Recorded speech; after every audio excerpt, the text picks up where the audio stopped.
Kelra, masasaktan kasi ang tanging kayang gawin naman ni Kelra ay gumalaw ng gumalaw, pero dito sa turtle fight, Ayan na, wala na ata makakaawat sa paggalaw dito ni Kirk kasi talon lang siya ng talon. Pero nandun yung flash combo! And it's time namatay si Demon Kite. At dalawa kagad na nakuha kasama pa ang pagong. Atas mo na si UNC Edward. finals pa, pero dito ay hahabol ang upunan ng Onyx. Okay, nagamit yung flicker na may idea dito Naboy! ang Onyx. Hinabol pa rin di si UNC. Andun na bibit-bitin. Andun yung Torno sa Phantom Execution patras. Nakatakas pa, pero nandun si Lucas para kunin si King Kong. Pasok din si Brusco. Bibit-bitin si Demon. Ngayon kailangan na lumayo dito ni Demon Kite. At dito si Edward, si Renny J. Pero mapapatay pa rin siya dito ni Monster Mage. Kirk ay sasasa. Prince pag ano, sa damage niya.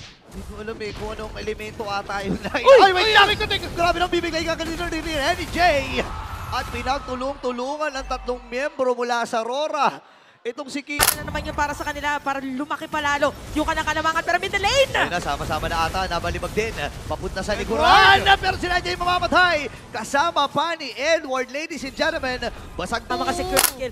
Pero si Demon Kite yata nga, pwede na nga, bulin na tayo Naipit! pamakin! Ayun na nga, napagka! At hindi na nakatakas pa itong si Demon Kite.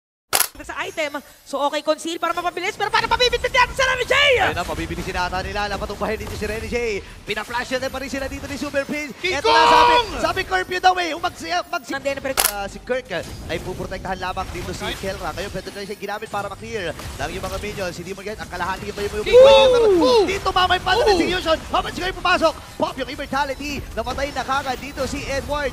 At makakakuha ng kill si Yue. Pero diretso pa. oh, sakto din ang ating na-build na story kanina. Oh, wait lang, para may susugod yata na mangyayari. Ay, naku po. Hindi na nakagalaw dito si Renny J. Ngayon si Edward naman ang magiging next sa target ng pamilyang ito.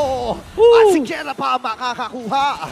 Makikita natin ngayon para sa na Onyx. Meron silang minion Minions waves sa may top lane and even bottom lane. Is Kaya this ata. it for the Super Fam? Naku, kaya ata nila tapusin. Doon yung Dark Break naman! Pasok na si Demon Kite. Nilalawin na yung mga minions na taladala ng Onyx Philippines. Pero ang pamilyang ito ay hindi magpapatinag dahil kukunin lang ang game.